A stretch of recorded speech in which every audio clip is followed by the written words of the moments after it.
Hey folks, today I'm going to show you how NotionWallet works. So essentially the first thing you need to do, you are in your dashboard here, is to connect your Notion integration. Here a warning shows that no integration has been connected, so we just click on here and click on Connect Notion Integration.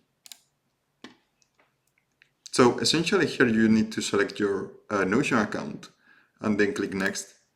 And if it is the first time that you connect this Notion integration, you will probably need to duplicate the template.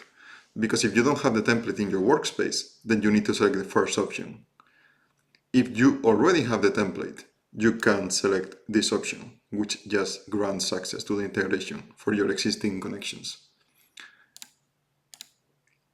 Alright, so now it's going to duplicate the template, which we can check in our Notion workspace. Here we'll say this new page, which is NotionWallet. So here, some sample data has been populated in order for you to see how everything works. But you can just feel free to delete this data. We're going to use this information to display some charts. So here we will need to refresh to verify that the integration is successfully connected. And now we can create our charts. So let's create a sample chart for the expenses in the last year, right? So here you can see that the category has been already detected correctly, but let's click all expenses. Let's put bar chart, by month, and group by category, for example. Now as you can see, the chart has been created with all the information that we have in the template.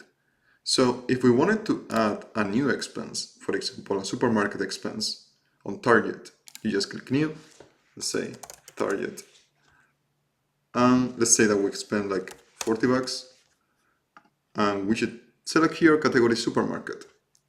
So now if we go back to our dashboard and we refresh, we will see that on December, because we are in December right now, these 40 bucks have been reflected here. So we can also customize a graph and say, okay, let's actually group by week. And we can also just select, for example, cumulative results, select other graph visualizations, and play around with this, as well as showing averages and standard deviations, for example.